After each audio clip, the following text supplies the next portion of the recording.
دیوبند میں جلسہ ہوا تھا مدرسے کے قائم ہونے کے 7 سال کے بعد. وہ جلسے میں حضرت نے تقریر فرمائی تھی. بزرگوں کی تقریر لسانی نہیں ہوا کرتی تھی, ایک خاص ذمہ داری کی ہوتی تھی, کوئی مبالغہ نہیں فرماتے تھے.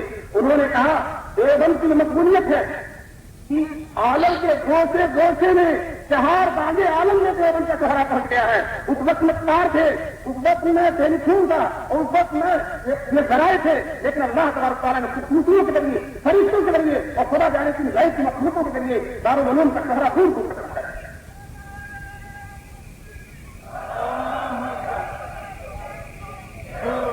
چنانچہ حضرت دانوی رحمۃ اللہ علیہ اپنی تقریر میں فرماتے ہیں کہ مکہ مدینہ کے اندر, مکے کے اندر کچھ طلبا پڑھتے تھے. جب دارالعلوم دیوبند کا چرچا ان کے کانوں میں گیا تو بے کام ہو کر مکہ کے دیوبند میں پڑھنے کے لیے ہوا, صرف 8 سال 7 سال کی مدت میں. اور دوستو اس کے بعد 1992 1892 میں ابھی تک دارالعلوم قائم ہو چکا ہے. تقریباً 10 سال گزر چکے ہیں, کوئی عمارت نہیں ہے, ایک عمارت بھی نہیں, ایک بھی دارالعلوم کے نام پر حالت قائم نہیں ہے. اور دنیا کے چپے میں اس کا چہرہ پہنچ گیا. اسی سے پتا چلتا ہے کہ دارالعلوم کسی عمارت کا نام نہیں ہے, دارالعلوم کسی 4 چہارماری کا نام نہیں ہے, دارالعلوم ایک زبردست تحریک کا نام ہے. چنانچہ حضرت شیخ الہند رحمۃ اللہ علیہ, ان کے سامنے اگر کوئی کہہ دیا کرتا تھا کہ دارالعلوم دیوبند صرف ایک مدرسہ ہے تو حضرت طرف جایا کرتے تھے اور کہتے تھے یہ مدرسہ نہیں ہے, صرف ایک مدرسہ نہیں ہے, بلکہ یہ اسلامی داعیوں اور مجاہدوں کی تربیت کی چھاونی ہے. اسلامی داعیوں اور مجاہدوں کی تربیت کی چھاونی ہے. اسلام کا ایک سورہ ہے, اور حکومت مغلیہ کے شراب کے سلم ہو جانے کے بعد حکومت کا بدل بلکہ نعم البدل ہے. یہ حضرت نعم البدل ہے. حضرت شیخ الہند رحمۃ اللہ علیہ فرمایا کرتے تھے. مولانا علی میاں نے لکھا ہے, بہت زبردست مؤرخ ہے, جلدی حضرت کا انتقال ہوا, عالم پر بڑی گہری نظر ہے, تاریخ عالم پر بڑی گہری نظر ہے. وہ فرماتے ہیں کہ اگر کوئی دارالعلوم دیوبند کو صرف ایک مدرسہ کہتا ہے تو وہ دارالعلوم کے بانیوں کے ساتھ انصاف نہیں کر رہا. ان کو میدان محشر میں بزرگوں کی روحوں کے سامنے شرمندہ ہونا پڑے گا. دارالعلوم مدرسہ نہیں ہے, دارالعلوم ایک زبردست تحریک ہے, دارالعلوم زبردست ایک فضل الہی ہے, دارالعلوم ایک تائید غیبی ہے, اور آج کی صدیوں میں اسلام کی عبادت ایک مکمل ذریعہ ہے. چنانچہ 92 میں اپنے ایک جا کے لڑکے بڑھتے چلے جا رہے ہیں, اطراف عالم کے لڑکے کس تک چلے جا رہے ہیں. کون سی مقناطیسی اور غیبی قوت دارالعلوم کے اندر اب طے ہو گیا کہ کوئی عمارت بنائی جائے. 10 سال کے بعد عمارت بنانے کی بات آئی. اس وقت کچھ بزرگوں نے اطلاع کیا کہ کیا ضرورت ہے عمارت کی, جامع مسجد کے حجرے کافی ہیں, لیکن حضرت دانوی کی دور دین نگاہیں دیکھ رہی تھی کہ دیوبند سب ایشیا نہیں بلکہ عالم کا سب سے بڑا ادارہ بننے والا ہے. دوستوں بات کہتا ہوں 1400 صدی کے اندر کسی ایک ادارے میں جو عوامی چندے پر چلنے والا ہو, اس سے میں نے جامع گھر کو مستقبل کر دیا کہ حکومت کے خرچے پر چلتا ہے. اور دارالعلوم کے بانی کی وصیت ہے کہ ایک پیسہ بھی حکومت کا دارالعلوم کے اندر نہیں کرے گا.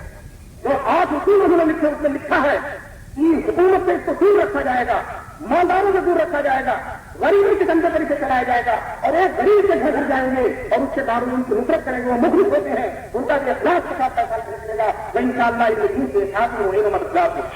اب دارالعلوم نے غریبوں کی طرف کتنی توجہ کی اور اللہ نے دارالعلوم کی غربا سے کتنی نصرت کی. حضرت شیخ الاسلام مولانا حسین احمد مدنی رحمۃ اللہ علیہ کے زمانے میں نظام حیدرآباد دارالعلوم کو کچھ رقم دیا کرتے تھے.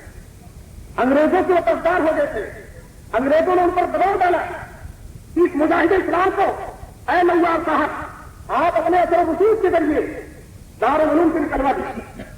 چنانچہ نواب حیدرآباد نے خط لکھا حضرت حکیم الاسلام قاری محمد طیب صاحب رحمۃ اللہ علیہ کے بعد کہ دارالعلوم دیوبند سے شیخ الاسلام کو اگر الگ کر دیں گے تو میں جو امداد کرتا ہوں کہیں پوری طرح بڑھا دوں گا, بہت زیادہ کر دوں گا, اور اگر نہیں نکالتے ہیں تو میں امداد بند کر دوں گا. اگر قاری طیب صاحب رحمۃ اللہ علیہ حکیم الاسلام سے آپ جاننے والے جانتے ہیں, آپ نے ان کی تقریروں کو سنا اور کہا ہوگا. حضرت نے بڑا ہی حکیمانہ جواب یہ دیا کہ نظام صاحب دارالعلوم دیوبند حضرت شیخ الاسلام کو ہفتے میں 6 دن مدرسے کے اندر مقید رکھتا ہے, صرف 1 دن جمعے کی چھٹی دیتا ہے, اور وہ جمعے کا دن انگریزوں کی مخالفت میں کرتا ہوتا ہے. اگر ہم نکال دیں گے تو ان کا پورا ہفتہ خالی ہو جائے گا اور انگریزوں کا زبردست نقصان ہوگا. 30 سال میں جانا ہے تو 5 سال میں جانا پڑے گا. ایسا حکیمانہ جواب دیا قاری طیب صاحب نے. اس لیے حضرت نے کہا انگریزوں کا نیتی مفادات تو ہم نے نکالی. بات ہو گئی. قاری صاحب نے جواب دے دیا.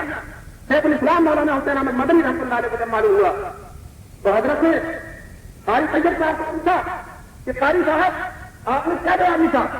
قاری صاحب نے کہا کہ حضرت نے یہ جواب لکھا. سنیے شیخ الاسلام رحمۃ اللہ علیہ کیا فرماتے ہیں کہ نظام حیدرآباد کو ختم کیے کہ اب تک جتنا آپ نے پیسہ دارالعلوم کو دیا ہے سب کا حساب بھیج دیجیے. ابھی تھوڑا پیسہ آپ کا واپس کر دیا جائے. آپ سمجھتے ہیں کہ دارالعلوم دیوبند آپ کی امداد پر چل رہا ہے, یہ نصرت الہی پر چل رہا ہے, یہ خدا کے دین کے حکم محافظ ہے اور خدا اس کا مراد. یہ ہے مجاہدانہ جواب, ہوتا حکیمانہ جواب, اور یہ ہے مجاہدانہ جواب.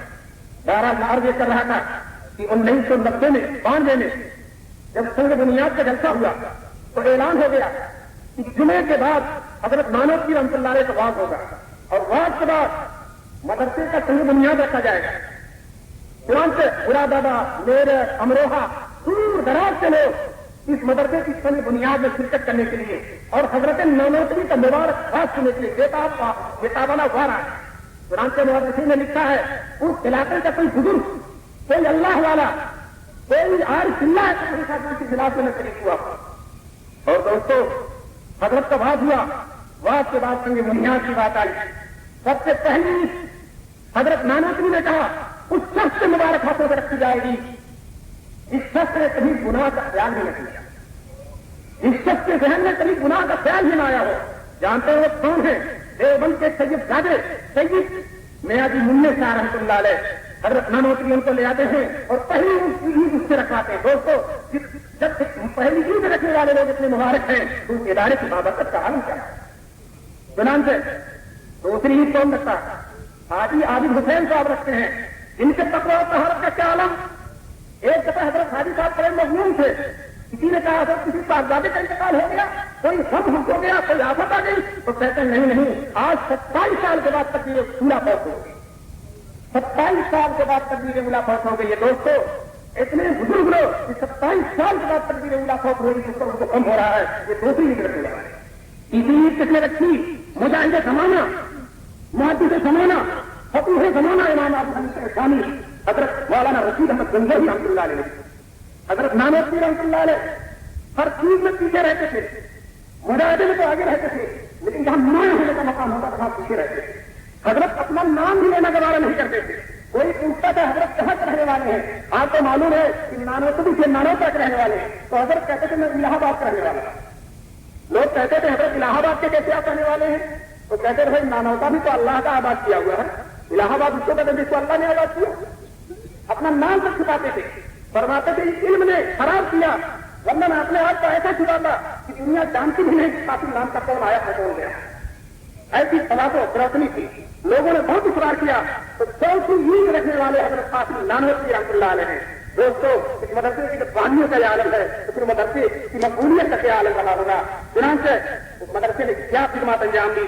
حضرت قاسم نانوتوی رحمۃ اللہ علیہ بانی دارالعلوم دیوبند جب وہ بچے تھے تو بچپن میں انہوں نے بات دیکھا تھا کہ میں خانہ کعبہ کی چھت پر ہوں اور میری جسم سے دودھ کی نہریں نکل کے ہر طرف بہ رہی ہیں. کسی عالم کامل نے خواب کی تعبیر بتلائی تھی, یہ بچہ بڑا ہو کر نبی کریم صلی اللہ علیہ وسلم کے دین کی ایسی خدمت کرے گا کہ دنیا کا کھوجا اس سے منور ہو جائے گا. ابھی آپ نے دارالعلوم دیوبند کے نائب محتمی قاری طیب صاحب کے بعد میں کبھی سنا تھا کہ امام حرم نے آ کر گواہی نہیں تھی دارالعلوم کے اندر کہ میں دنیا کے ہر ملک میں گیا اور جہاں بھی گیا دارالعلوم دیوبند کا خیر آفتاب و محتاج کی طرح چمکتا ملا. ابھی میں ایک واقعہ سناؤں.